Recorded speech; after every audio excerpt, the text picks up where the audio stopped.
There's a lot of talk these days about the concept of flow, but most of the conversation is around psychological flow, where our mind and body are connected as one. We're in the flow state.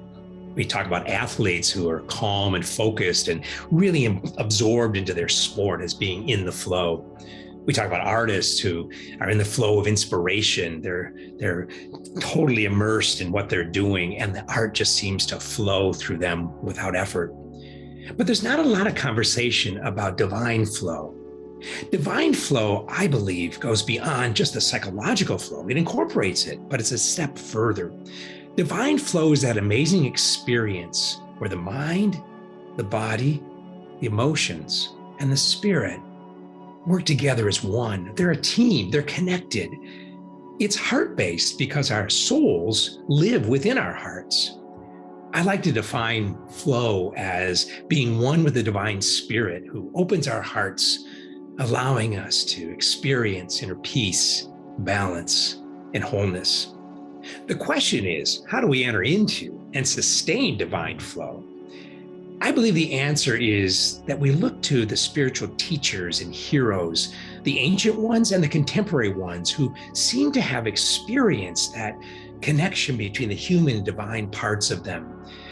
And it seems like those individuals, people like St. Benedict, St. Francis, Julian of Norwich, Mother Teresa, Gandhi, Thomas Merton, Henry Nouwen, those spiritual teachers had four common lifestyle practices that they incorporated into their lives.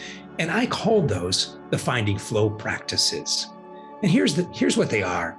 First, they entered into quiet time every day, into solitude. They got away from the noise and distractions of the world to enter into the silence for 20, 30 minutes, an hour, a day, whatever it was, however much time that they had in that day to recenter themselves in their inner self, to connect again with the divine spirit, to strengthen their awareness of God's presence in their life. And in that quiet time, they experienced who they were in God. They connected their human and divine spirits. They essentially found the umbilical cord between themselves and God so that they could gain wisdom and insight into how they should be living their lives that day and for the rest of their lives. And they also gained affirmation, the divine embrace of love by the Spirit of God within them. They also engaged in spiritual reading as a second practice.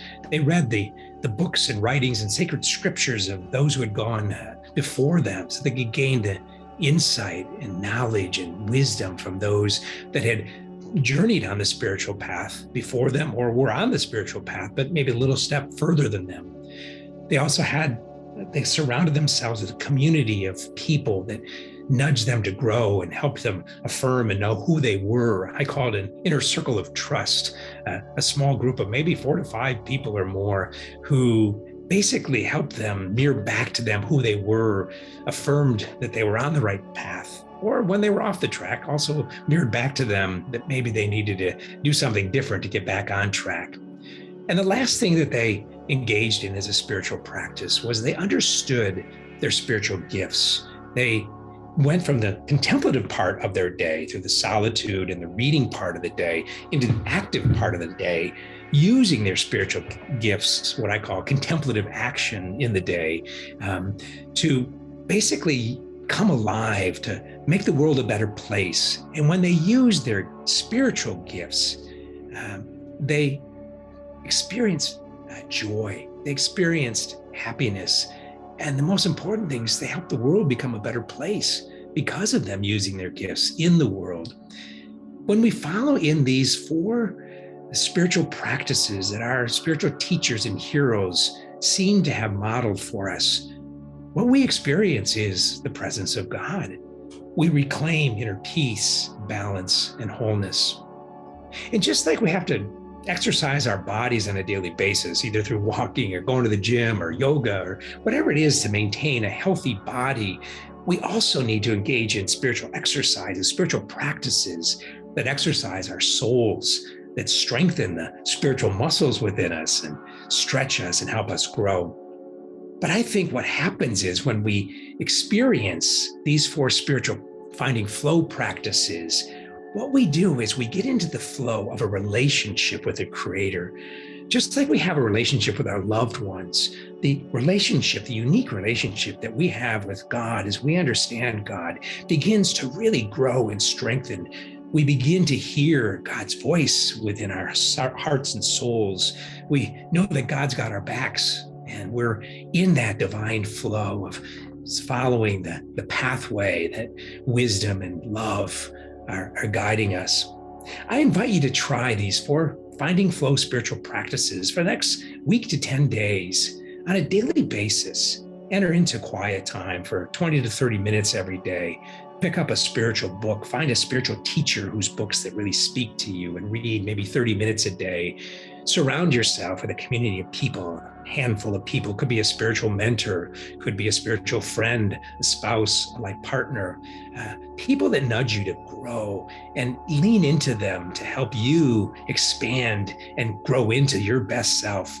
And then also maybe take a spiritual gifts inventory. There's one on my website, and there's other ones available on the internet for free.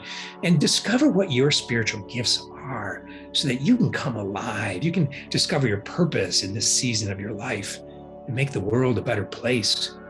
So try those practices next week to 10 days, and then look back over your shoulder and determine, have I grown a little bit more? Is my relationship with God strengthened a little bit more?